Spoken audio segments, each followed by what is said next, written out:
Hi guys, awesome that you've tuned in. Today, we're going to look over two, well, I would say different watches as you could ever imagine, but they are so interesting. I mean, everyone is aware of the Daytona. Everyone knows what kind of watch this is.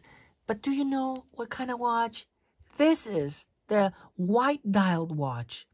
It is the Heuer Cortina, and people that love vintage watches exactly know what I am talking about. It's such a super rare watch. It is rumored in the internet that this watch has been produced back in the day in 1977, 200 pieces, and that means in 3 variations. So that doesn't mean every variation 200 pieces or less than 200 pieces, but all together 200 pieces, and remaining, the ones that are left, are just 10 pieces worldwide. And I am having this incredible opportunity to show you the Daytona and this incredibly rare puppy, less than 10 worldwide. So guys, I hope you like what you see. Please write it down in the comments below. Do you think it is okay to compare this watch with the Daytona?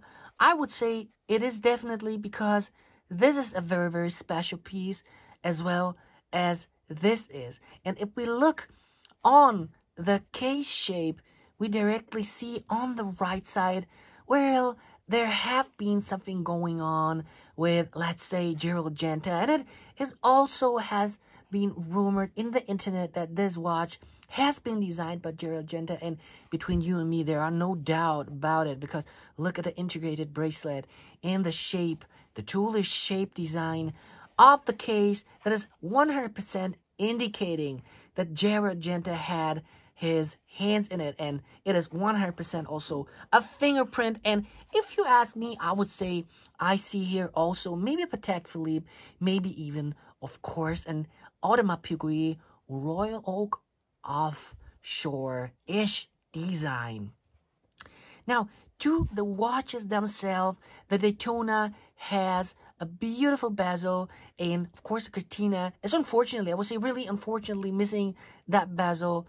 But, you know, it's its own thing. While the Daytona is very, I would say, loud with its polishing, the Cortina is more a little subtle because it has this satin finish, and then they're partially polished and brushed links on the bracelet. And, you know, what I really find very cool about that watch is when you look at the clasp, it isn't just a simple clasp, but look at the condition of a watch that has been worn, probably, because you see everywhere some marks from 1977, and it looks like that. Of course, we would say, yeah, it has been repolished at some point in its life, but it is okay.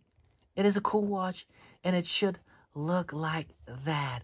Guys, let me know down underneath in the comments below, what do you think about both watches? Do you think it is okay to compare them? I gotta say, guys, it's such an incredible watch. The way how the movement, for example, have been put together, I can't tell it any different. It's a collaboration between Heuer and Breitling, caliber 12, Buren 12. You got to look it up, what happened there. And this movement, I will put it here in the middle. Even though it looks like a freaking manual white movement, it is an automatic one. Yes, between the movements, somewhere in there is a micro rotor. It is unbelievable. So you're having here not only one of the rarest watches ever produced by Heuer, but also an micro rotor movement. Let's check out the watches from the side. Well, you see the Daytona is very strong in its polishing, and the curve more feminine that you have here, whereas the Cortina is very sharp and crisp in its appearance. But to each its own. I love the way how both watches look like. Some would even say I prefer the Daytona and not really the Cortina, but I have to say I love them both. I love them both.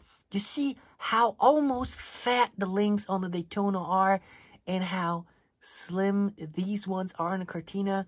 Well, if you ask me, they could have beefed the watch a little bit up, but between us, there's no doubt about it. This watch is, back in the days, had been for, I would say, maybe $200, $150-ish dollars.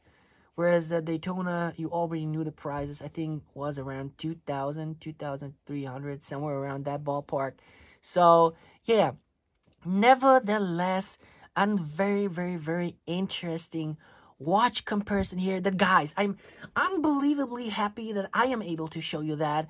And I do not think that you will ever again, unless you are on my channel, see a Cortina being compared to a Rolex Daytona. Ever.